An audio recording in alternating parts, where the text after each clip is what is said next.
Arratsaldeon, muy buenas tardes, ¿cómo están? Bienvenidos y bienvenidas a esta tarde de miércoles. Estamos ya a mitad de semana, 16 de noviembre, en esta segunda parte de nuestros informativos aquí en Tele7, con muchos temas que contarles, mucha actualidad, muchas imágenes y muchos titulares. Uno de ellos, por ejemplo, bueno, pues esa imagen y esa polémica, porque hablando de los misiles que han impactado, dos misiles que han impactado en Polonia y han saliendo o extendiendo la guerra fuera de Ucrania y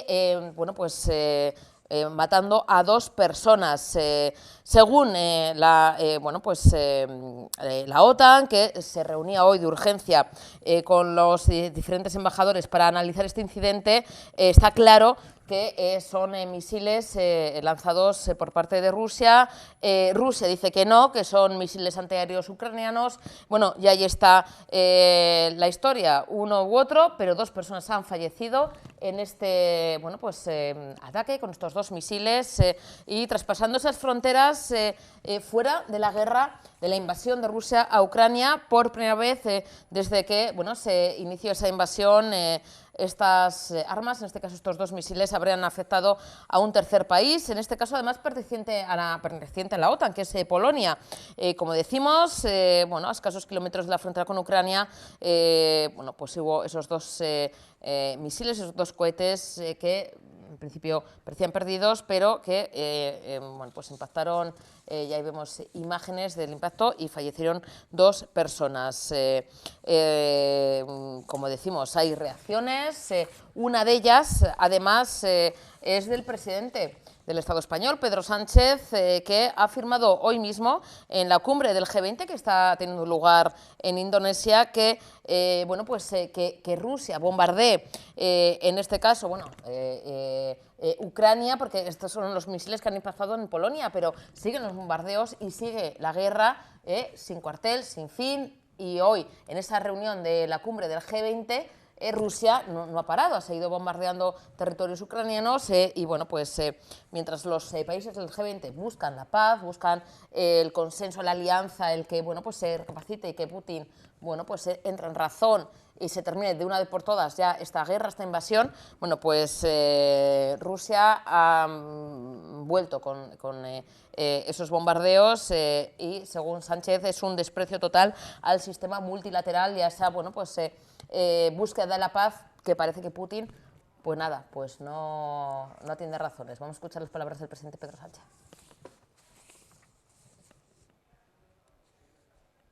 Esta mañana temprano hemos participado en una reunión de emergencia entre los miembros del G20, que son socios, son aliados de la Unión Europea y también de la OTAN, y hemos acordado emitir un comunicado conjunto, que conocen ustedes, de condena de los bombardeos de Rusia sobre ciudades, sobre infraestructuras estratégicas de Ucrania, que se han perpetrado precisamente en el día de ayer, cuando hoy estábamos, y ayer también en la cumbre del G20, hablando de cómo lograr la paz en este conflicto.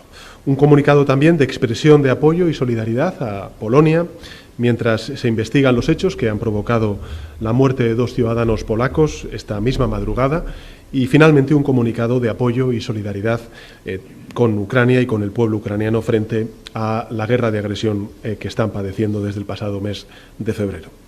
Hemos acordado también que vamos a seguir coordinándonos para abordar los próximos pasos. He manifestado también dentro de la sala que la unidad de la Unión Europea y de la OTAN en relación con esta guerra sigue siendo nuestra principal fortaleza. Bueno, y otro de los titulares de la jornada es que desde hoy mismo el control de acceso a los locales de juego y apuestas en Euskadi es obligatorio. Desde hoy, miércoles 16 de noviembre, el nuevo reglamento del juego en nuestro territorio, en Euskadi, estableció una moratoria de 9 meses para la adaptación de todos los locales de juego. Les dio ese plazo para adaptar esos sistemas, ya que estos establecimientos tienen que contar con un sistema informático conectado al denominado registro de personas zonas bueno, pues autoprohibidas. A partir de hoy mismo, todos los locales de juego y apuestas en Euskadi deben contar con un control de admisión en la entrada, incluyendo el servicio complementario también de hostelería. El objetivo es aumentar el control y evitar el acceso a las personas menores de edad, así como las que estén inscritas en el denominado registro de personas autoprohibidas o autoprohibidos, que es un registro de personas que tienen algún tipo de adicción al juego. Problema de juego, algún tipo de patología en este sentido. También personas que tengan sus facultades limitadas o personas que de forma voluntaria han decidido en un momento concreto prohibirse a sí mismos el acceso. Bueno, entra hoy mismo este control obligatorio en todos los locales de juego en nuestro territorio, en Euskadi.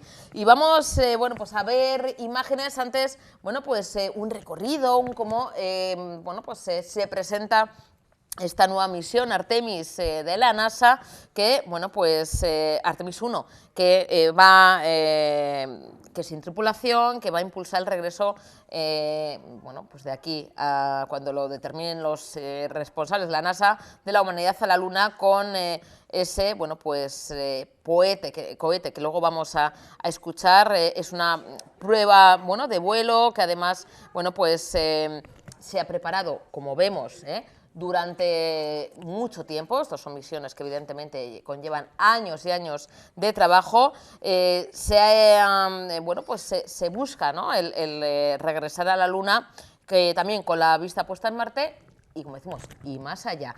Pero vamos a ver, estas son imágenes de la NASA, ¿no?, cómo se preparaba esta misión Artemis 1, como decimos, sin tripulación, ese primer vuelo para volver y regresar a la Luna y también conquistar o volver a otros lugares fuera de nuestro planeta.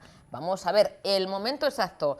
Pone en directo porque, claro, ha sido hora de aquí más o menos sobre las 12 y pico del mediodía, pero claro, es hora de Estados Unidos. En directo, la NASA ha ofrecido el despegue de la misión Artemis 1. And here we go. 10. Hydrogen burn-off igniters initiated. 7, 6, 5. 4-stage engine start. 3, 2, 1. Boosters in ignition. And liftoff of Artemis 1. We rise together back to the moon and beyond.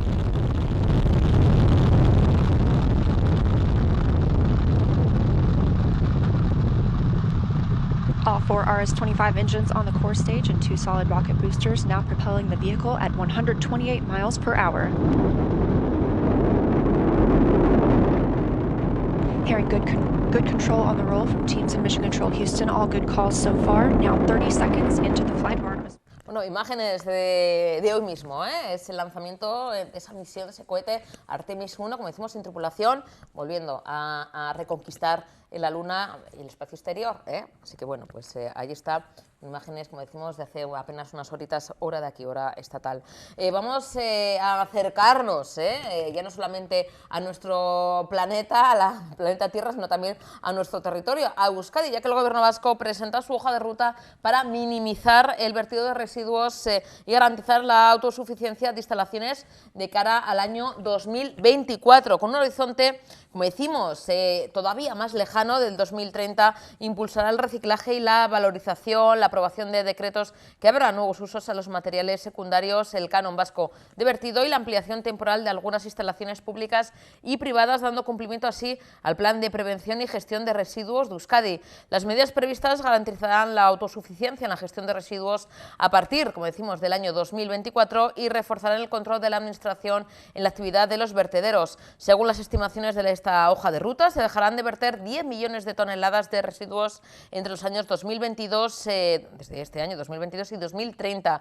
Durante los próximos años, solo 8 vertederos permanecerán en activo, que son los de Gardelegui en Áraba, Pele y Aizmendi en Guipúzcoa, Igorre, Bestibieta, Beatarte, Zaya y Archanda en Vizcaya. La consejera de Desarrollo Económico, Sostenibilidad y Medio Ambiente del Gobierno vasco, Arantxa Tapia, ha presentado hoy mismo ese paquete de actuaciones para darle un giro completo al modelo de tratamiento tratamiento de los residuos no peligrosos que se generan en el territorio de la Comunidad Autónoma Vasca, con el horizonte, como decimos, puesto en el año 2030 y dos objetivos clave. Por un lado, reducir notablemente el volumen de vertido de estos residuos y también garantizar que a partir del año 2024 las instalaciones autorizadas tengan capacidad suficiente para recibir el vertido generado en Euskadi sin necesidad de llevarlo fuera de nuestro territorio. Teníamos 10 actuaciones clave, siendo todas ellas relevantes. Hoy nos vamos a centrar en 3. En primer lugar, el plan de inversión y la hoja de ruta que necesitamos poner en marcha para todas esas inversiones en valorización, lo que denominamos las inversiones prioritarias, para fomentar de alguna manera el que el vertido sea lo mínimo posible y podamos recuperar, recordáis, la corriente de plástico, de papel, de arenas de fundición, todas aquellas corrientes, cómo las aprovechamos. Y en el ínterin garantizar la autosuficiencia del vertido dentro de la comunidad autónoma. Es decir, al mismo tiempo que minimizamos ese vertido, que no tengamos que exportarlo fuera, porque a los costes de tener que poner en marcha esos vertidos le añadiríamos el coste del transporte y eso haría que nuestras empresas también serían mucho menos competitivas. En paralelo, evidentemente, tenemos desarrollos legislativos, el canon de vertido de incineración que tenemos que poner en marcha e incrementar los recursos en inspección y sanción, que para nosotros son relevantes, y veréis en siguientes diapositivas que os hemos puesto que se han incrementado. En el departamento en el próximo año 2023 va a haber un incremento de personas, de 12 personas en diferentes tipos de actuaciones, y desde luego para inspección se incrementan también en 3 personas, que después se irán a lo largo de los siguientes años también mejorando esas capacidades, que creemos que son parte relevante. Son proyectos con los que ya estamos trabajando en este momento, algunos de ellos bastante avanzados, otros en un grado menor de avance, pero en definitiva lo que tratamos es de atender 22 tipos de residuos diferentes que nos permitirán gestionar mucho mejor esa capacidad de vertido que tenemos e irla reduciendo en los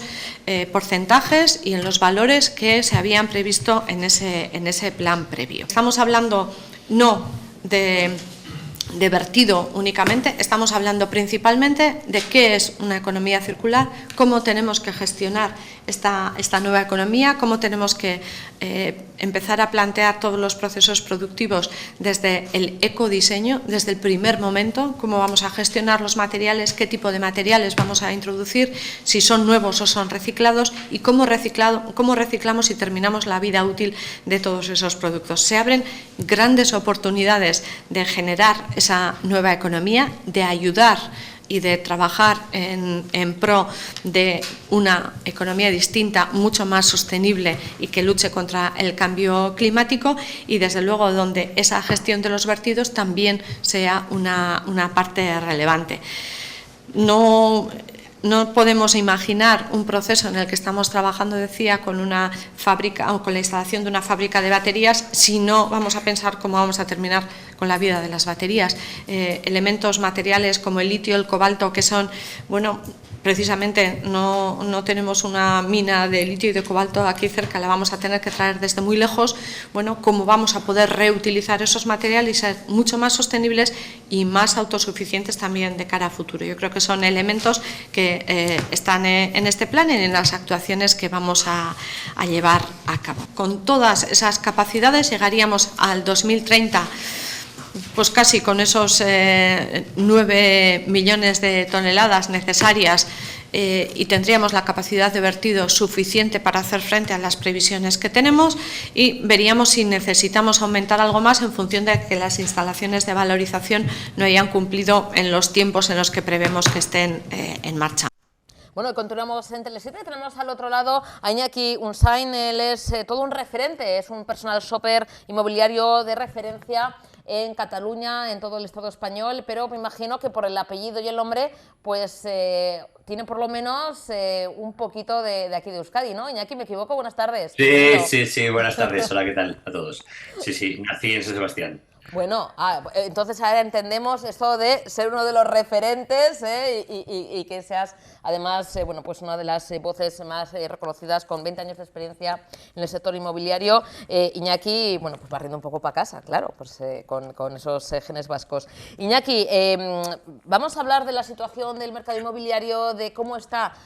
Primero, preocupa muy mucho la subida de los tipos de interés. Cada vez es más difícil, más costoso pagar una hipoteca, pero también para el tema del acceso a esas viviendas para los jóvenes, porque cuesta más comprar una casa, meterse en una hipoteca. Es decir, o sea, tenemos los que tenemos hipoteca, nos va a costar más de cara a los próximos meses, pero los que quieran acceder a una vivienda lo tienen más complicado por el precio alto de compra. Hablamos del Build to Rent, que es una, bueno, pues, una vía de inversión, una propuesta que, explícanos, Iñaki, en qué consiste para, bueno, como vía de escape a estas situaciones.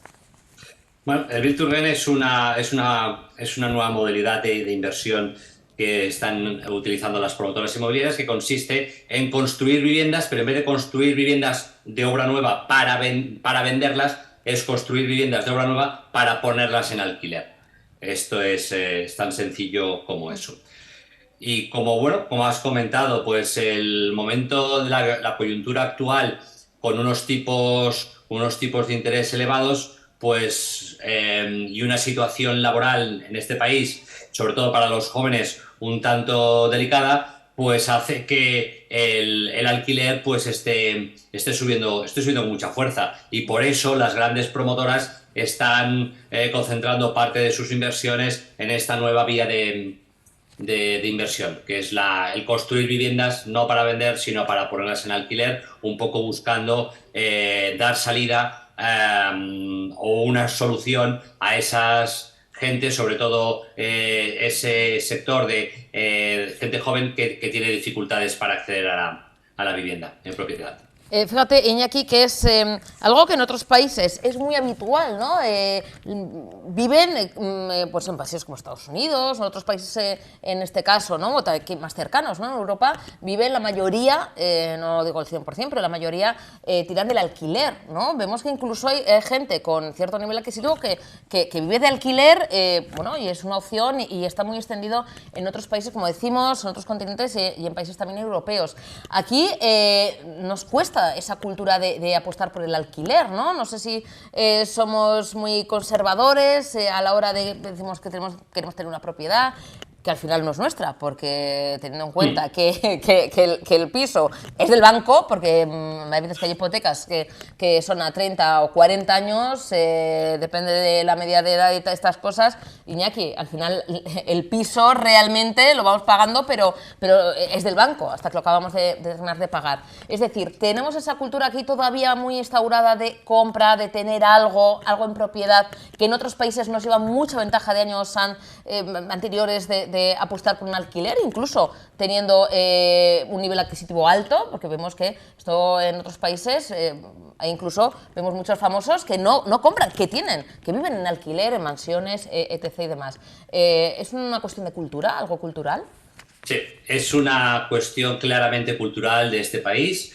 El 85% de los españoles tienen vivienda de propiedad, y solamente un 15% más o menos optan por el alquiler. Pero esta tendencia está cambiando claramente. Primero, porque cada vez es más complicado, como he comentado antes, para la gente joven acceder a la vivienda. Para acceder a una vivienda necesitas tener primero una financiación, que eso ya es complejo. Y segundo, necesitas tener un 30% ahorrado de tu bolsillo, del valor de la vivienda, un 20% para los impuestos y otro 10%, hay un 20% que no te da el banco y un 10% para los impuestos. Por lo tanto, ese 30% del valor de una vivienda es muchísimo dinero, y no mucha gente o pocos de la banda de la gente joven lo tienen, y por lo tanto no pueden acceder a la vivienda. Eso por un lado, pero por otro lado está cambiando un poco la cultura. La cultura de la gente joven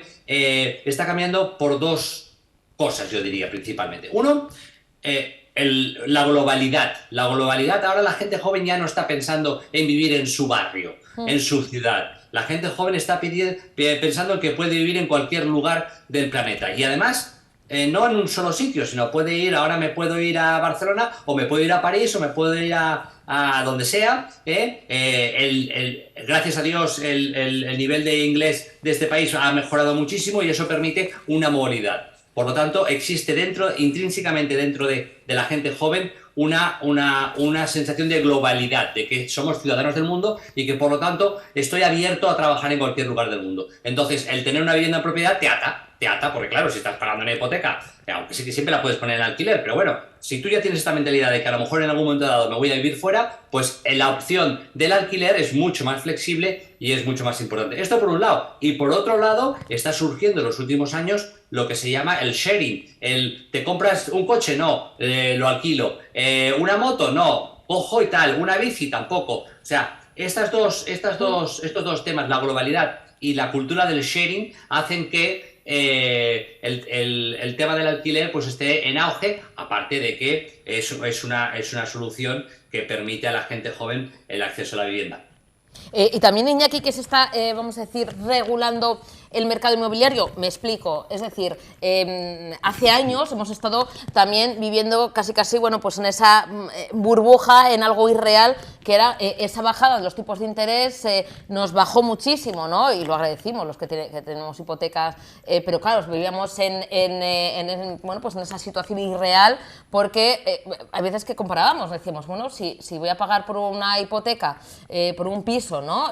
Vamos a poner una media, un ejemplo, 500 euros o 600 al mes, y un alquiler me piden 800 o me piden 600. Es decir, ahora se está ya regulando, es decir, ha habido momentos en los que la gente decía, bueno, es que me piden lo mismo por el alquiler que por meterme en una hipoteca, que era algo irreal, ¿no? Y aquí esto ha pasado, hay gente que ha hecho cuentas y dice, bueno, pero es que al final casi pago lo mismo de alquiler que pagándole al banco. Ahora ya se me imagino que está regulando con esa subida los tipos de interés y volviendo a esa dura realidad, ¿no?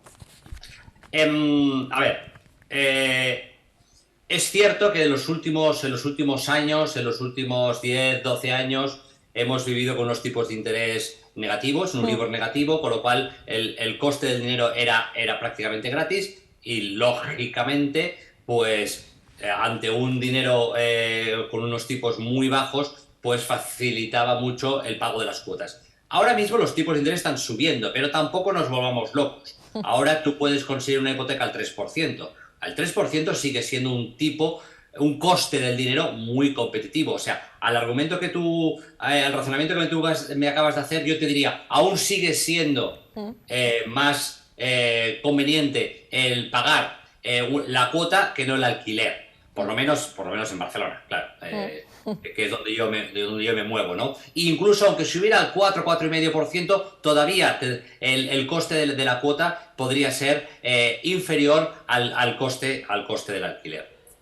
Entonces, lo que pasa es que, es lo que hemos comentado, en este país pues existe esta cultura de la propiedad y tener una vivienda, pero mi sensación es que desde hace 10 años más o menos esto está cambiando bastante. Y está cambiando bastante por lo que os he comentado. Los jóvenes de ahora tienen otra forma de pensar, son globales y piensan de otra forma. Y oye, ahora estoy aquí, mañana estaré allá y no quiero estar atado a una hipoteca durante 40 años de un piso que a lo mejor solo voy a estar viviendo 3 porque luego me voy a ir a vivir a otro sitio.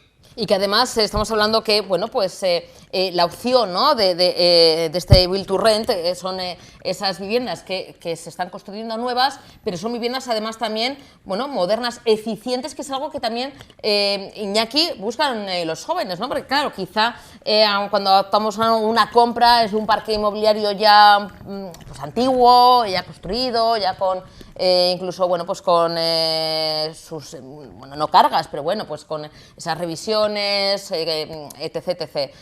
Pero en este caso, en estas viviendas nuevas, son viviendas al final que cumplen también el tema de la eficiencia, la sostenibilidad, que es algo que también los jóvenes ahora buscan.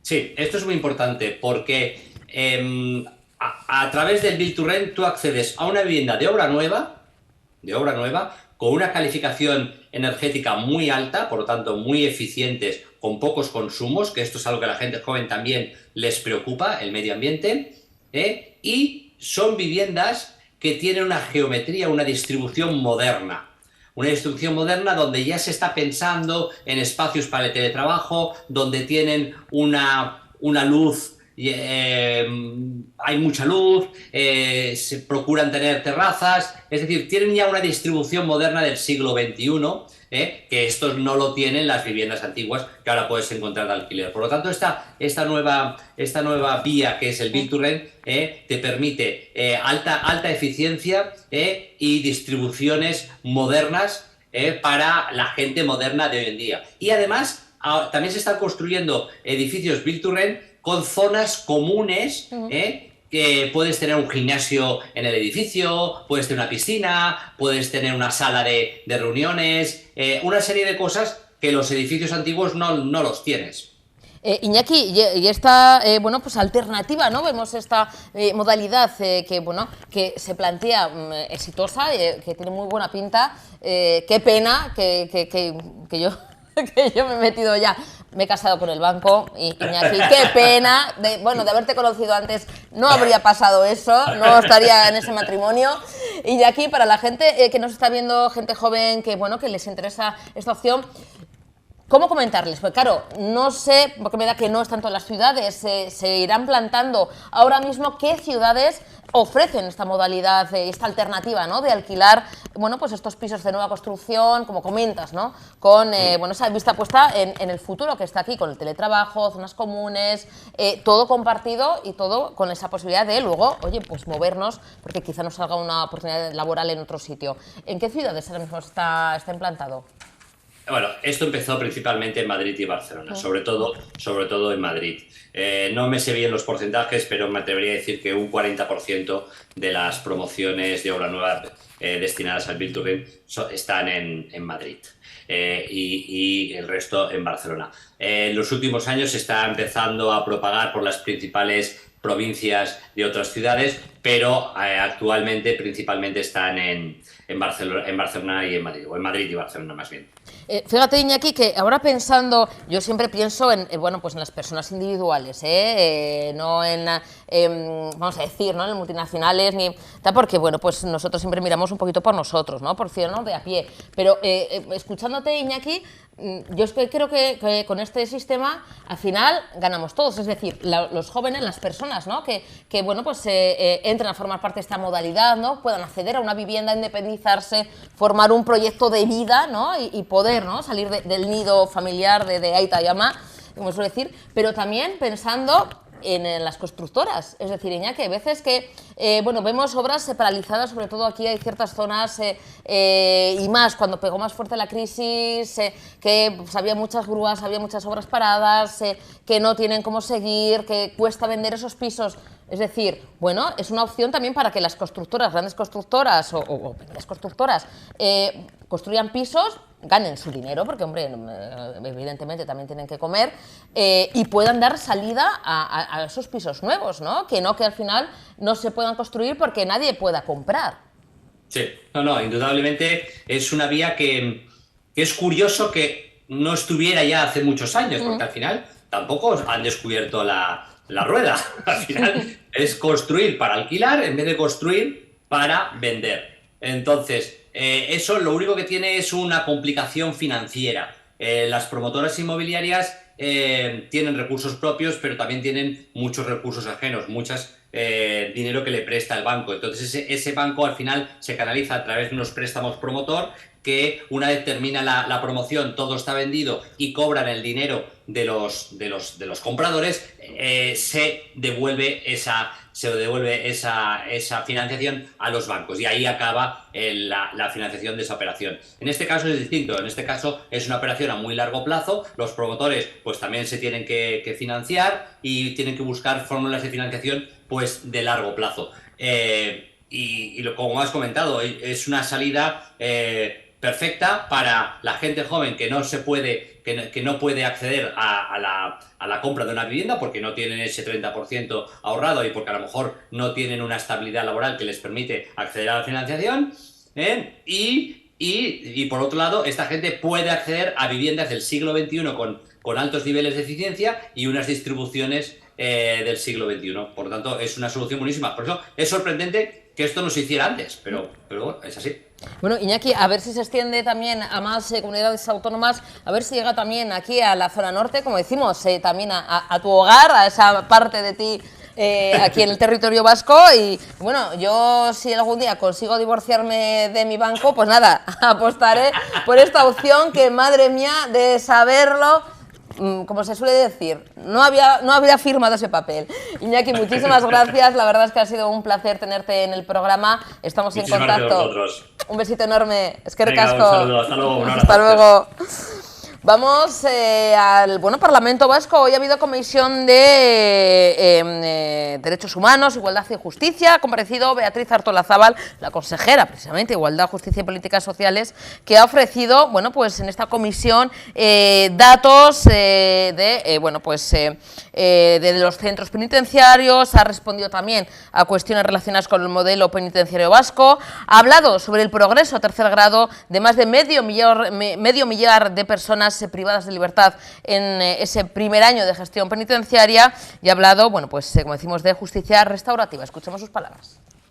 En la presentación de los presupuestos para el año 2023 tuve la oportunidad de exponerles qué inversiones y qué gastos se piensan realizar en el próximo ejercicio. Y ahora me voy a centrar en lo que tiene que ver el ámbito de las infraestructuras. Además, para finales de este año vamos a contar con el Plan Director de Sistemas de Información, sin perjuicio de seguir empleando los sistemas de información heredados gracias a la colaboración con el Ministerio de Interior, hasta disponer de nuestras propias herramientas. Y aprovecho este momento para subrayar la fluida y positiva relación colaborativa que mantenemos con la Secretaría General de Instituciones Penitenciarias del Ministerio, liderado por Grande Marlaska. Después de 4 décadas de incumplimiento del Estatuto de Gernika, en estos meses hemos dado pasos rápidos, largos y seguros. Hemos avanzado ya en pasos firmes para la implementación del modelo penitenciario vasco y este camino empieza a dar sus frutos. Una de las premisas del modelo es incrementar la eficacia de los procesos de reinserción mediante la resocialización en el ámbito comunitario. Y es que tenemos claro que la resocialización favorece la responsabilización y la no reincidencia. En apenas un año se han podido progresar a tercer grado penitenciario a más de 500 personas, lo cual nos acerca al 40% que nos propusimos como objetivo. Frente a reiteradas manipulaciones, es necesario volver a aclarar una obviedad, que semilibertad no significa excarcelación. El tercer grado es una forma de cumplimiento de la condena siguiendo un programa individualizado de tratamiento y una serie de controles eficaces, como puede ser o bien dormir en prisión o controles telemáticos u otras formas de seguimiento de esas personas. Para facilitar este régimen se han habilitado 12 pisos, 6 en Araba, 3 en Vizcaya y 3 en Guipúzcoa para las personas que carecen de recursos habitacionales. Estas viviendas pueden ser utilizadas por 80 personas en semilibertad como recurso habitacional, además de tener otras 20 plazas para permisos o utilizarlos como centros de día. Nuestro trabajo con otras instituciones y con el tercer sector social está resultando fructífero desde un compartido esfuerzo colaborativo. Además, se han emprendido otras muchas acciones que paso a relatar. Se han actualizado las instrucciones y circulares y el trabajo en red entre los servicios centrales y periféricos. La regulación de comunicaciones de convivencia y comunicaciones orales con hijos menores, atendiendo al interés superior del menor. La creación de una unidad de madres en el centro Guipúzcoa. La creación de un servicio de atención psicosocial para hijos e hijas de personas presas. Y en relación a la unidad de madres, quería hacerle un comentario que usted decía de por qué en Martutene sí y por qué en Araba no. En Martutene sí, porque después de hacer un análisis riguroso desde el punto de vista de las instalaciones, desde el punto de vista de las personas a las que iba dirigida esa nueva instalación, se tuvo en cuenta las necesidades sobre todo de los menores o de las menores que iban a vivir en esos centros o que iban a ser usuarios de esos centros, de esas partes del centro penitenciario. ¿Por qué Martutene? Porque Martutene tiene un acceso muy rápido y muy fácil desde el exterior hasta esa unidad de madres en la que no tiene que pasar por todo el centro penitenciario y a ese menor no se le obliga a compartir o a ver lo que puede ser el centro penitenciario. En cambio, en Vitoria, en Zaballa, en el centro penitenciario Araba, la instalación de ese centro de madres, ese centro polivalente, implicaba el tener que habilitar ese nuevo recurso dentro del centro, pero en su parte más alejada de la entrada, con lo cual tenía que ser un camino muy largo para ese menor a la hora de poder llegar a esa zona, bueno, pues en la que iba a convivir con su madre. Por tanto, entendimos que por el interés superior del menor era más acertado llevar a cabo una reforma en Martutene, independientemente del coste, que tampoco ha sido un coste muy elevado y que además ha permitido la puesta en marcha de un taller en la que los propios presos y presas, sobre todo han sido presos, han llevado adelante un trabajo penitenciario con el objetivo de poder llevar adelante su itinerario, bueno, pues de resocialización, adquiriendo habilidades. Y ese ha sido el único objeto, la decisión técnica objetiva para poder llevar adelante la unidad polivalente en el centro de Martutene, que por cierto todos los elementos que allí se han instalado se trasladarán a la nueva unidad que se cree en el nuevo complejo de Zubieta.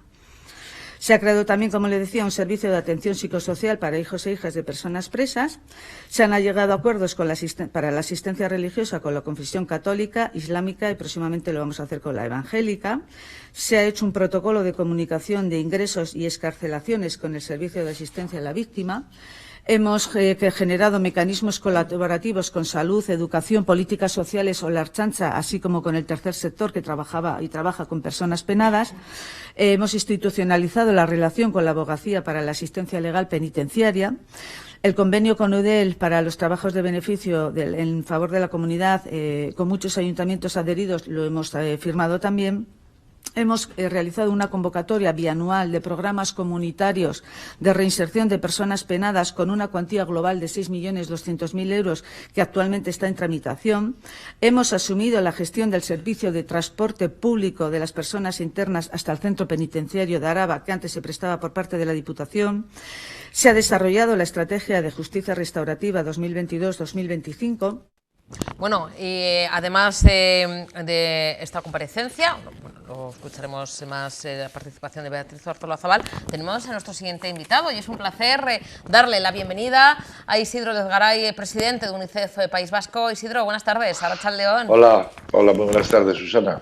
Bueno, Hola, además de verte guapísimo, gracias. Y que siempre es un placer verte, aunque sea de manera virtual, pero verte y escucharte y compartir un ratito contigo, Isidro. Bueno, tenemos una fecha importante, Isidro, todos los días son fundamentales, todos los días cuentan en UNICEF, pero el 20 de noviembre, este domingo, más si cabe, que es el Día Internacional, el Día Mundial de la Infancia, Isidro, con la vista puesta en los jóvenes, niños, niñas, adolescentes, y sobre todo con algo que preocupa mucho a todos, por supuesto a UNICEF y yo creo que en el mundo global, que es el tema de la salud mental. Vemos cómo niños y adolescentes y niñas, bueno, pues por la pandemia, por el estrés del día a día, las exigencias de la sociedad, el vivir tan rápido, todo eso conlleva en problemas de salud mental en niños y niñas, ¿no, Isidro? Efectivamente, es uno de los grandes problemas que tenemos en nuestro primer mundo, ¿no? Por desgracia, en otros lugares, este problema, que es similar, pues pasa a un segundo o tercer plano por la necesidad de poder sobrevivir cada día, ¿no? Nosotros este año, bueno, 33 aniversario de la Declaración de los Derechos del Niño, lo hemos centrado en el bienestar emocional y la salud mental, ¿no? Un bienestar emocional que se ve vulnerado diariamente pues por la apatía, los nervios, los problemas, la inmediatez con la que se viven todas las cosas, incluidos los niños, ¿no?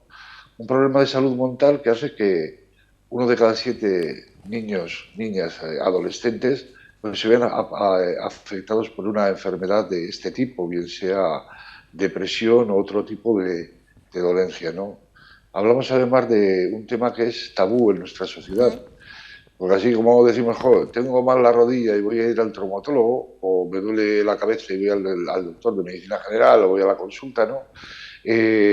Nadie habla del tema de la salud mental, ¿no? Está estigmatizado como si fuera algo malo, algo pecaminoso, y es algo que tenemos que romper, ¿no? Fruto de la no acción, implica la muerte de 45.500, 800 adolescentes que se suicidan cada año, ¿no? Una cifra terrorífica, ¿no?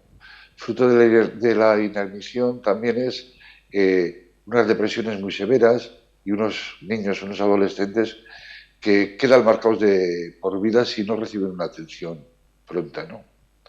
Y estamos centrados este año en ello, ¿no?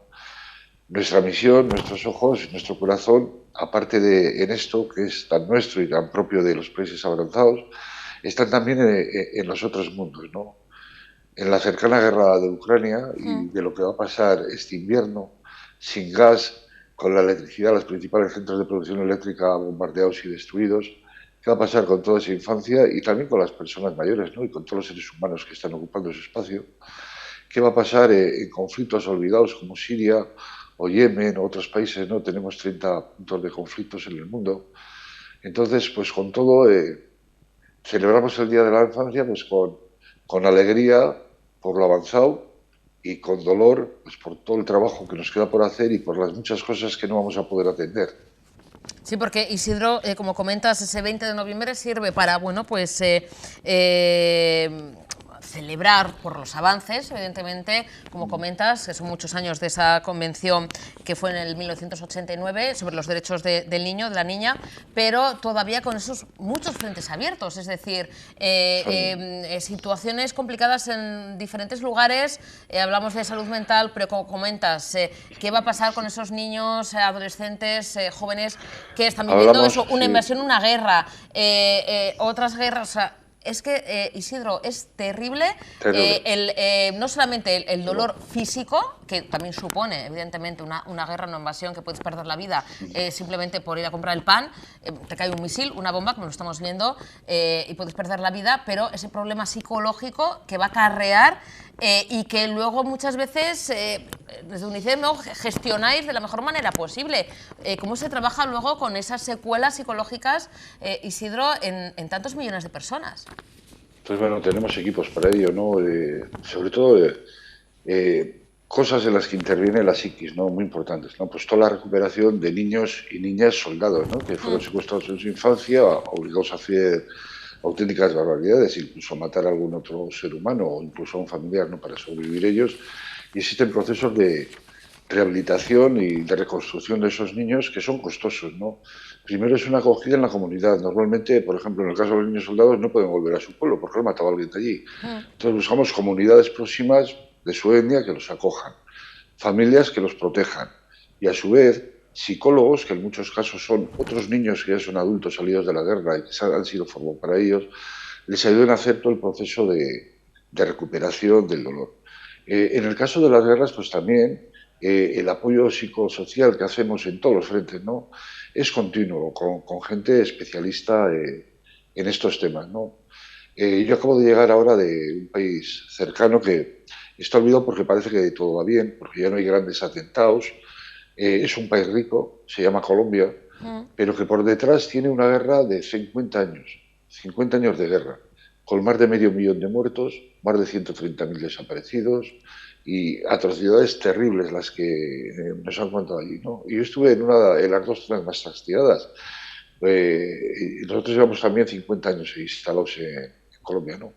Llega a una de las dos zonas más castigadas. A esas zonas hace 50 años no se podía llegar, no había carreteras, no había los medios que tenemos hoy en día, ¿no? Hoy estamos instalados ahí ayudándonos pues a los indígenas, ¿no? En concreto hay una tribu muy importante allí, los Aiguas que han sufrido matanzas importantes. Y fui con personas de 50 y tantos años de UNICEF, que tenían 20 y tantos cuando entraron a UNICEF, chavalas, hoy mujeres hechas y derechas y hombres, y fuimos a estar con esa tribu, ¿no? Bueno, pues de ese fruto, de ese trabajo, aparte de todo lo que tiene que ver con las vacunaciones que hemos realizado, etcétera, el agua y saneamiento, las unidades WAS que ahora trabajan en agua y saneamiento, pero también trabajamos en emprendimiento. A las zonas que llegamos también emprendemos acciones para montar pequeñas empresas con esa gente y que puedan producir cosas que sean rentables para ellos y para la comunidad, ¿no? Entonces, con esta gente pues descubrimos de repente pues, que había 2 chicas de 25 años que eran juristas y que estaban trabajando ya para Naciones Unidas en derechos humanos, para defender los derechos de ese pueblo.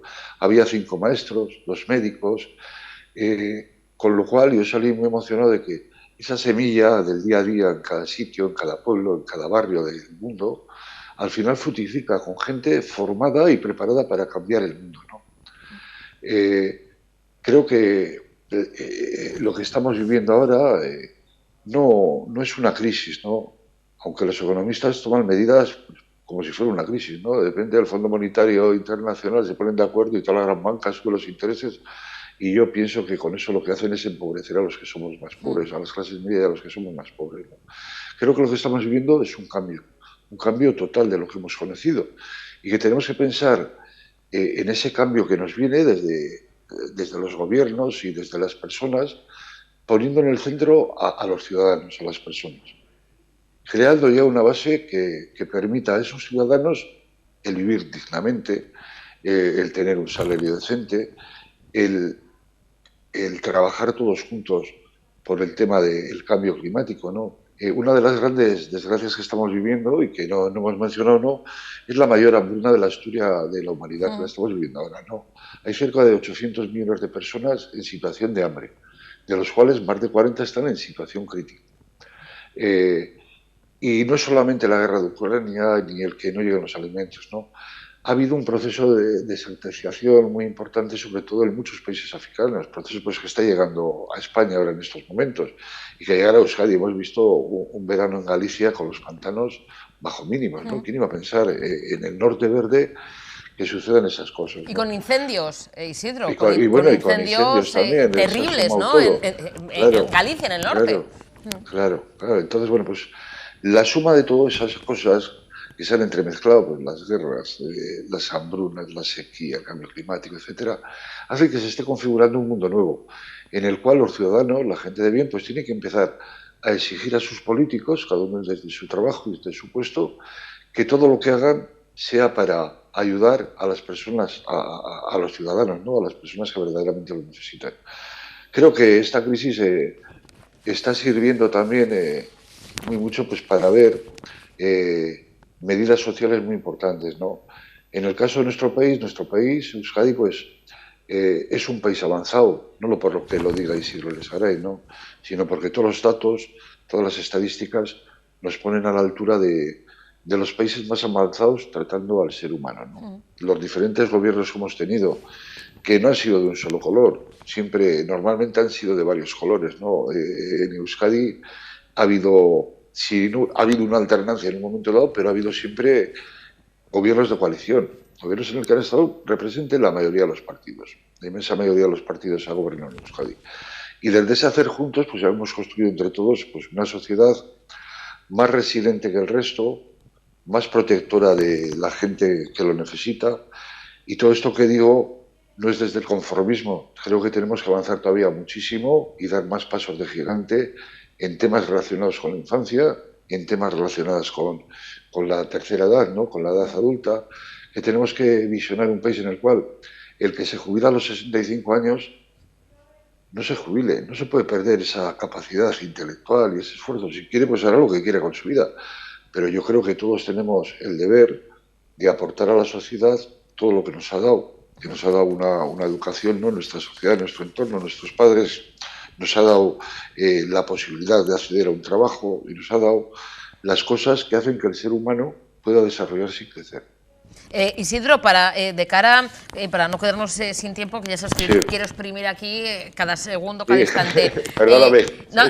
Isidro, de cara a este 20 de noviembre, el domingo, ¿qué nos proponéis? ¿Cuáles son las acciones, pequeños gestos o grandes gestos que podamos hacer, ¿no? La ciudadanía, siempre decimos que, por supuesto, están invitados todos, los gobiernos que, por supuesto, están implicados, pero también luego nuestro granito de arena, que no podemos decir no que hagan todos los políticos, sino que nosotros también tenemos que actuar.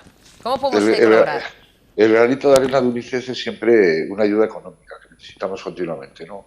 Somos los países del primer mundo, los avanzados, somos los lugares donde recolectamos dinero que luego se transforma en ayudas reales para esos niños y niñas del mundo. Y se transforman en vacunas, se transforman en educación y se transforman en agua y saneamiento, ¿no? Y se transforma en conseguir ciudadanos de pleno derecho, ¿no? Esa sería la forma de colaborar.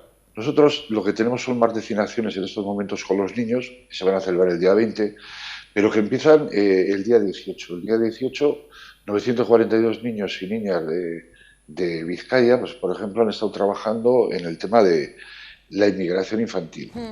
Y se han reunido y han sacado un documento pues con 10 claves para atender a los niños.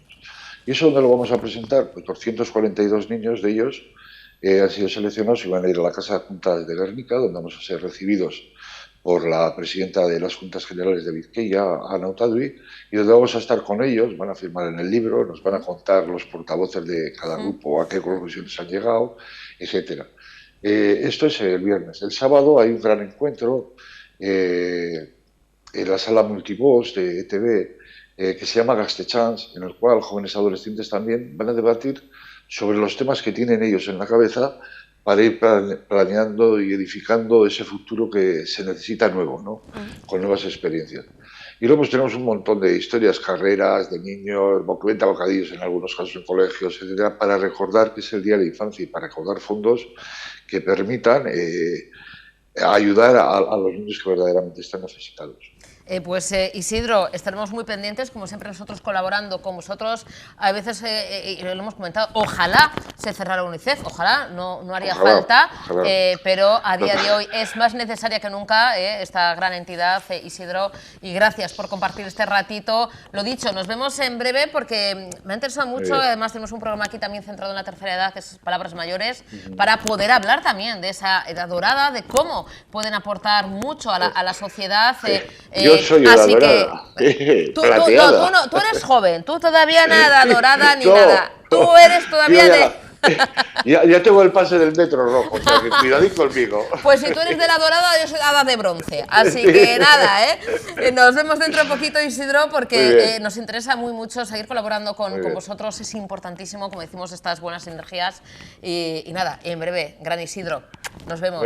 Grande. Un besazo, besitos, que recasco. Un beso a toda la audiencia. Gracias, cariño. Agur, Isidro.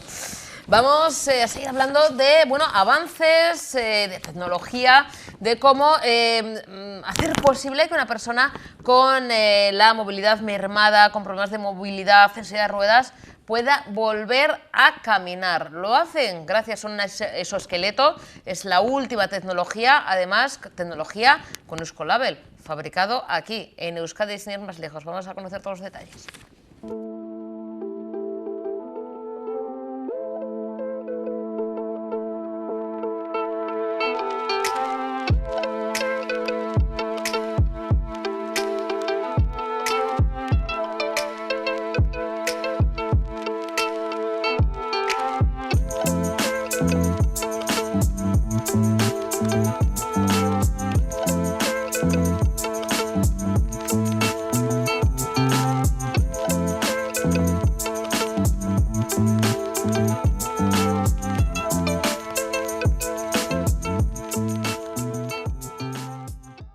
Estamos en Movex presentando nuestro nuevo exoesqueleto. El prototipo es el Hank New Generation.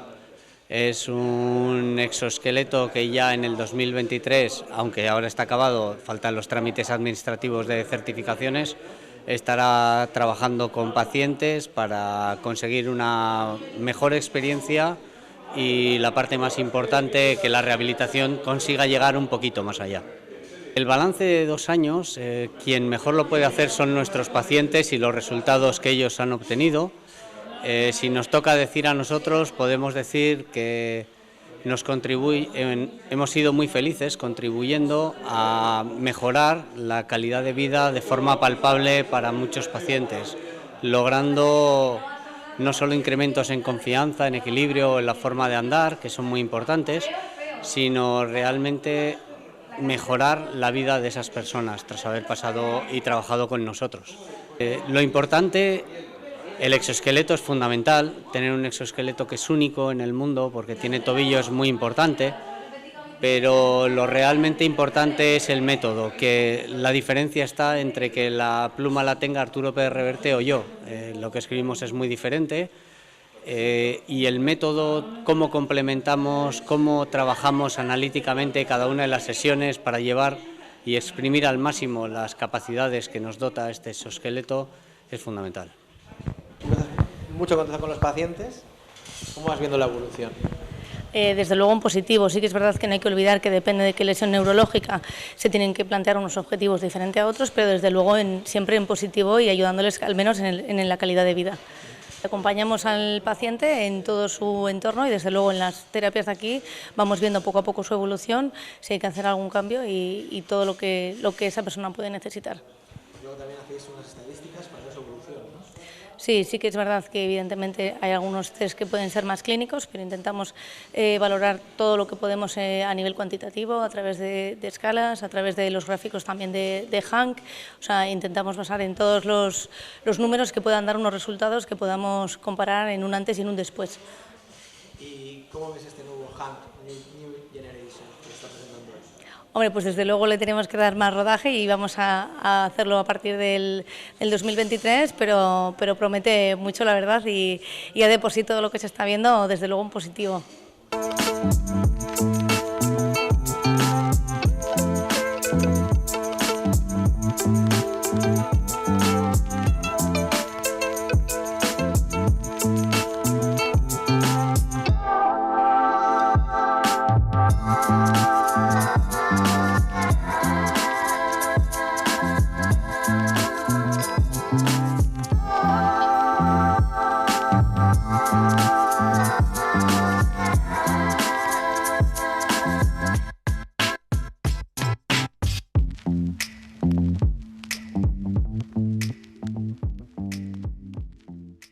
Llevábamos trabajando ya por lo menos 2 o 3 años en implementar las mejoras que íbamos viendo en los procesos de rehabilitación con los pacientes. Entonces, básicamente, lo que desde ingeniería han estado trabajando es en optimizar, digamos, la experiencia del uso del exoesqueleto. Entonces, como se puede apreciar, en este nuevo exoesqueleto es mucho más ergonómico. Lo que permite es que la puesta del exoesqueleto y luego el poder salir del mismo sea mucho más sencillo. Todo el proceso de anclaje al mismo se ha optimizado de una manera que ahora el ponérselo y el quitárselo nos pueda llevar posiblemente 1 minuto o 2 como mucho. Y luego se ha estado trabajando mucho también en todo el proceso de los que son los patrones de marcha que tiene que llevar el propio exoesqueleto. O sea, lleva unos softwares y unas electrónicas, digamos, embebidas, que lo que permiten es que puedan adaptarse mejor a cuáles son los patrones de marcha de cada uno de los pacientes, de manera que optimicemos la experiencia de cómo tiene que andar correctamente cada uno de los pacientes. Se trata de un exoesqueleto, en este caso se llama Hank, que es 100% made in Euskadi. Es decir, nosotros desde el proceso de ingeniería, todo el diseño de todos los planos hasta la fabricación y luego el proceso de distribución y venta se realiza en este caso en Abadiño, que es donde tenemos la central de ingeniería, y allí, digamos, es donde se realiza todo el proceso, desde el diseño y la conceptualización hasta la fabricación y luego todo el proceso de venta.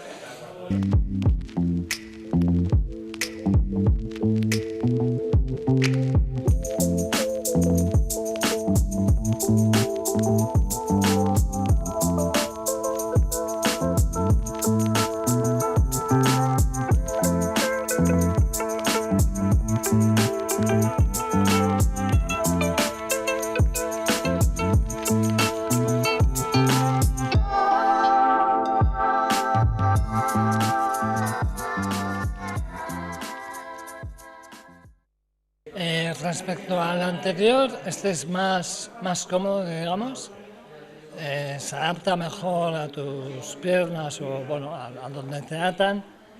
Las correas también son más, bueno, en general es más ergonómico, ¿no? Y luego, lo que es marcha, he notado mucho en el tobillo. Ahí he visto una mejoría bastante importante. El resto, pues bueno, tampoco hemos tenido, ha sido un paseo muy corto, entonces no hemos tenido, ¿no? Pero esos dos son las cosas que más me han impresionado de esta cadena. En principio, yo venía con mucha ilusión, entonces lo que hemos visto es que los 3 meses que hemos trabajado ha ido muy bien. Cuando hemos parado, por el periodo de vacaciones, digamos que hemos perdido un poco y ya otra vez estamos recuperando, ¿no? Entonces, ¿qué porcentajes mueves? tampoco te podría decir, ¿no? Pero sí es verdad que Moves está haciendo que yo esté estable y en algunas cosas haya mejorado, ¿no? Y para eso están los datos que me pasan y estamos viendo, ¿no? En el día a día. De momento corta, pero bueno, provechosa. Yo he sacado partido. Las pocas sesiones que llevamos he notado mejoría ya. O sea, ¿qué sientes cuando te pones ese esqueleto? ¿Qué siento? Pues una sensación muy extraña, porque como te acompañan los movimientos, no estoy acostumbrado a que me acompañen al menos, no te lleva, te acompaña solamente. Pero bueno, es básicamente eso. Después es cuando notas cuando te independizas de la máquina y notas la evolución. Lo descubrí gracias a la publicidad y a algunos contactos que tengo, porque también trabajo en el sector médico. Y a raíz de eso pues nos movimos y nos informamos y nos decantamos por esto. Una experiencia nueva, pero desde luego muy provechosa, en principio.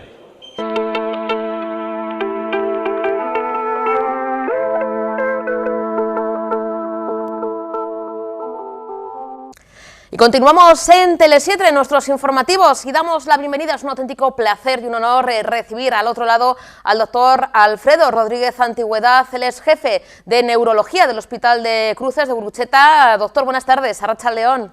Hola, buenas tardes, Susana. Un auténtico placer, doctor. Gracias por aceptar nuestra invitación. Además, bueno, pues hablando de una de las enfermedades más discapacitantes que existen y además que afecta a personas, que yo siempre digo personas jóvenes, porque el diagnóstico bueno, pues se engloba entre los 20, 30, 40 años, que es la esclerosis múltiple. Hay avances en el diagnóstico, en los tratamientos que ahora nos comentará, pero antes de nada, doctor, la esclerosis múltiple, una enfermedad que, bueno, paraliza la vida no solamente del paciente que sufre esta enfermedad, sino de todo su entorno, ¿no?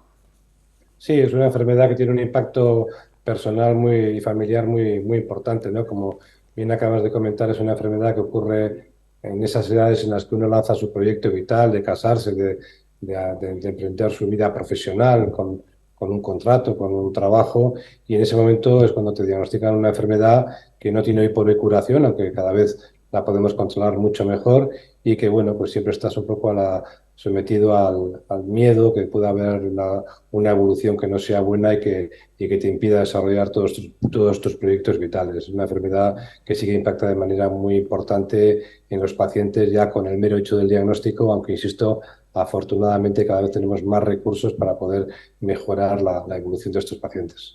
Doctor, es una enfermedad autoinmune que afecta al sistema nervioso central.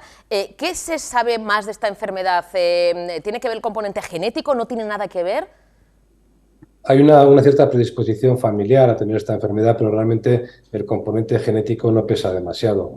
Para que te hagas una idea, en gemelos unicigotos, o sea, gemelos que son idénticos, la concordancia, cuando uno de los gemelos tiene la enfermedad, únicamente el 30% como mucho de los hermanos tienen la enfermedad. Luego hay un componente genético indiscutible, pero que no es lo más importante. No es una enfermedad hereditaria en el sentido clásico de la palabra, porque entonces todas las parejas de gemelos univitelinos tendrían la enfermedad y únicamente un 30% son concordantes. Y luego hay factores ambientales que no conocemos muy bien cuáles son y que de alguna manera u otra sí que parece que determinan el arranque de esta enfermedad en gente con una predisposición familiar, como uno puede tener a ser obeso, a ser deportista o a ser buen estudiante o tener bajo rendimiento en los estudios, ¿no?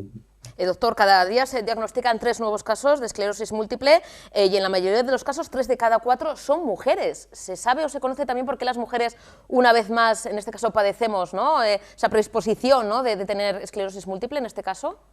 La verdad es que no, todo son teorías, ¿no? Siempre las enfermedades autoinmunes, muchas de ellas son más frecuentes en las mujeres, puede ser debido a las propias diferencias genéticas. Tenemos un cromosoma que no es el mismo, y también al propio efecto de nuestras hormonas, que tampoco son las mismas entre hombres y mujeres. Y en base a estas diferencias cromosómicas o estas diferencias del sistema hormonal, pues se atribuye que pueden guardar una relación con este mayor o menor riesgo de tener esta enfermedad. Lo que sí que es curioso es que en los últimos años esta diferencia entre hombres y mujeres se está incrementando. Antes era una relación de 2:1 y ahora estamos ya en una relación de 3:1. Es decir, en los últimos años el número de mujeres que tienen esta enfermedad es muy superior con respecto al de los hombres. Luego algo está ocurriendo probablemente en el ambiente que les hace más frecuente la enfermedad actualmente en las mujeres. Doctor, ¿cuáles son los síntomas? Porque vemos que ese diagnóstico, ¿no?, son personas jóvenes de 20, 30, 40 años, pero ¿cuáles son esos síntomas? Que no quiere decir que con esos síntomas empiece, ¿no?, esos primeros síntomas empiece la esclerosis múltiple, sino incluso se puede haber desarrollado años antes, ¿no? Bueno, los síntomas son todos los que uno se puede imaginar con relación a un problema neurológico. Los más frecuentes al principio de la enfermedad son los trastornos de la visión o los trastornos de la sensibilidad, pero luego ganan peso los síntomas motores, la debilidad, que ocurre en brotes. Un paciente tiene un síntoma de pérdida de visión por un ojo, de ver doble o de tener dormido un brazo, una pierna, y luego con el paso del tiempo esos síntomas desaparecen con o sin secuelas. Y al final hay un momento de la enfermedad en que la enfermedad empieza a evolucionar de una forma progresiva, sin que haya ninguna recaída, y es la que desencadena la discapacidad.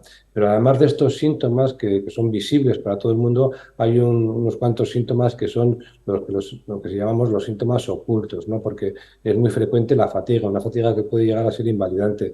Y claro, la fatiga tú no la puedes hacer ver, tú tienes una incapacidad para hacer actividades porque no puedes, porque estás fatigado, pero claro, no es visible para alguien que dice, ¿por qué no trabajas como antes? Pues porque no puedo. O el dolor, o la depresión, o algunos síntomas que, aunque pueden ser visibles, son poco, se expresan poco, como todos los trastornos del área sexual, ¿no?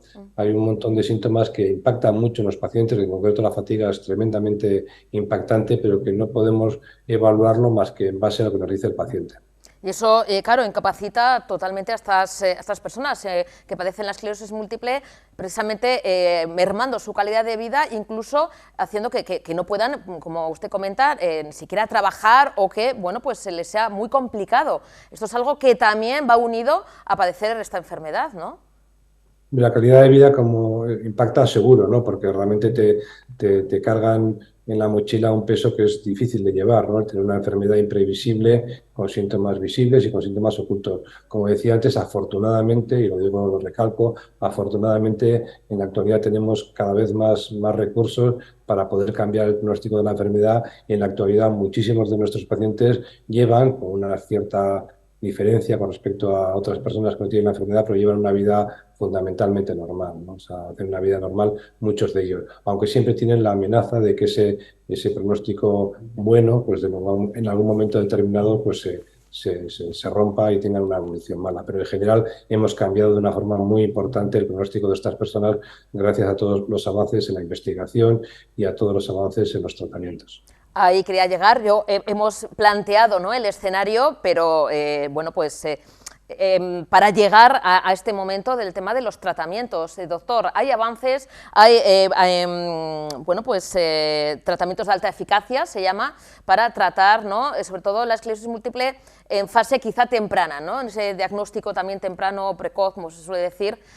¿Cuáles son estos tratamientos? Porque hay, bueno, bastante innovación y son tratamientos que dan buenos resultados, están teniendo buenos resultados. Vamos a poner un poquito de esperanza, de luz, ¿no?, en esta enfermedad tan dura. Sí, ya con los medicamentos que teníamos actualmente y con nuestras estrategias terapéuticas, que han sido de más a menos conservadoras, pues hemos cambiado, como decía antes, el pronóstico de muchísimos de nuestros pacientes, yo diría que de la gran mayoría de los pacientes que empiezan con recaídas.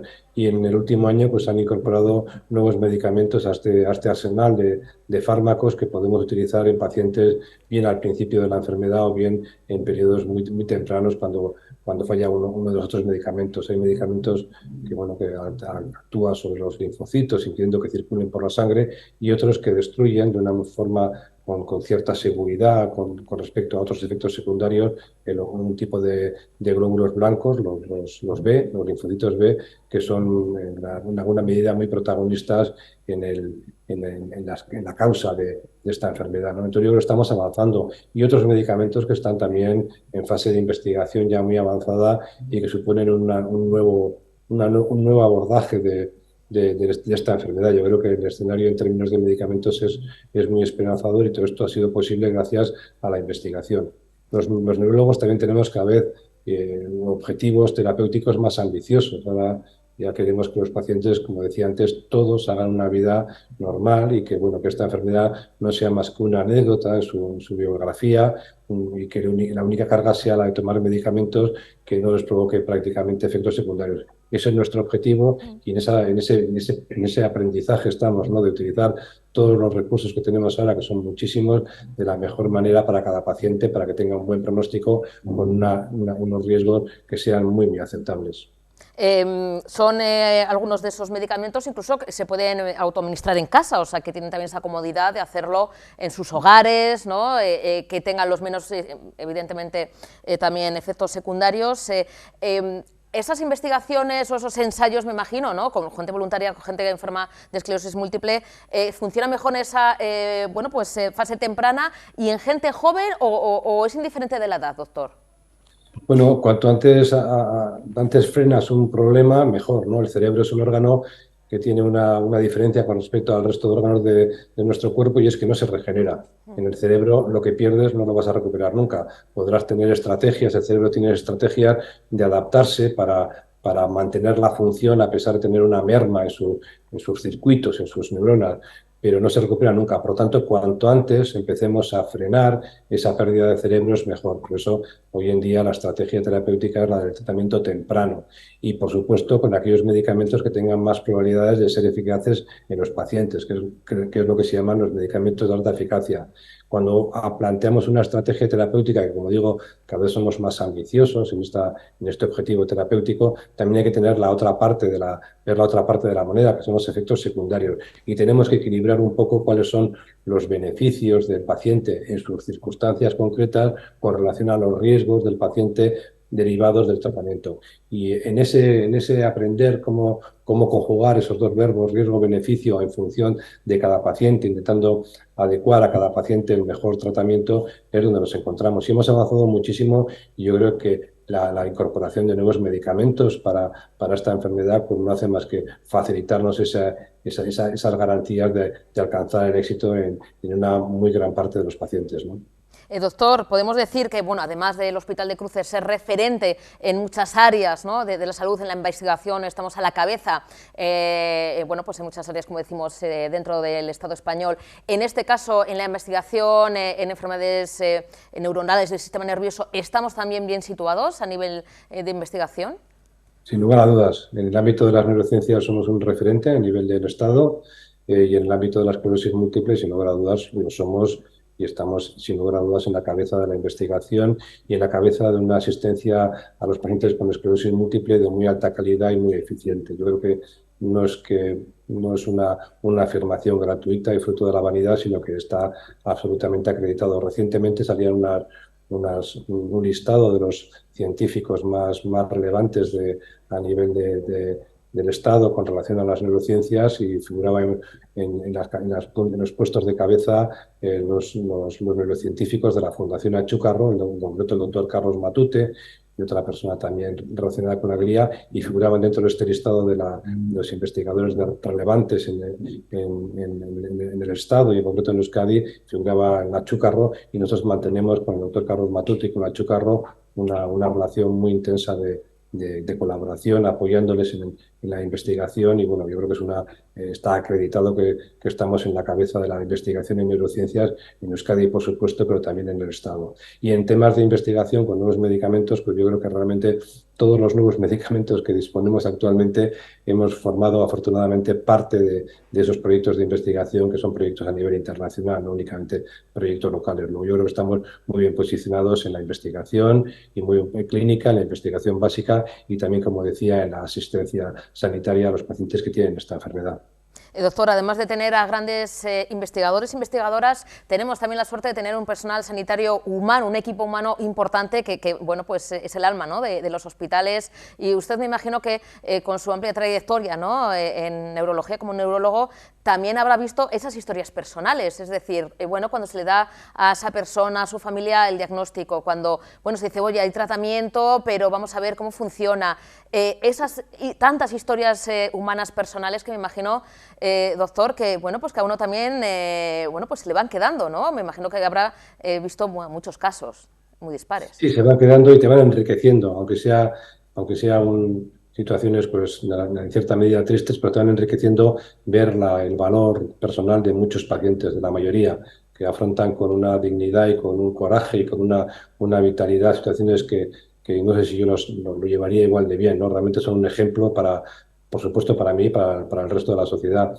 También en ese campo estamos trabajando. O sea, decía que tenemos una asistencia que yo creo que es de lujo en términos de la esclerosis múltiple aquí en el Hospital de Cruces, y también estamos trabajando, estamos ahora mismo en un proyecto justamente para intentar empatizar más en aquellos momentos críticos de la historia de la enfermedad de los pacientes, ¿no? Cuando das el diagnóstico, cuando un medicamento fracasa y hay que cambiar, cuando quieren tener hijos, cuando hay problemas laborales. O sea, estamos también siempre intentando reformular nuestros métodos de trabajo para ser dar la máxima calidad a los pacientes a lo largo de todo su recorrido de la enfermedad que dura toda la vida, porque esta enfermedad hoy por hoy no se cura.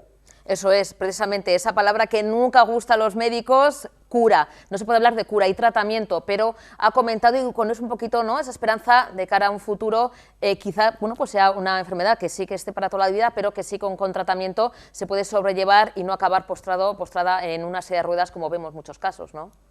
Sí, yo creo que afortunadamente el número de pacientes acá en la silla de ruedas se ha reducido de manera radical. Hay una frase que ha tenido mucho impacto que dije yo en alguna entrevista, y es que antes las salas de espera de la consulta de esclerosis múltiple estaban llenas de sillas de ruedas y no están llenas de gente con prisa, ¿no? De personas que tienen prisa porque tienen una reunión, porque tienen que ir a la facultad a dar clases o porque tienen que hacer una actividad laboral ordinaria o tienen que ir a recoger a los niños, pero son personas que se mantienen activas. Yo creo que sí que hay un cambio en ese sentido, y yo creo que eso es esperanzador para todos, ¿no? Pues doctor, gracias por hacerlo posible, enhorabuena por su trabajo, Soriona, que ha sido un auténtico placer y, lo dicho, un honor contar con su presencia. Gracias por cuidarnos tanto y también un beso enorme. Eskerrik asko. Muchísimas gracias por invitarme, ha sido un placer. Gracias, para doctor. mí.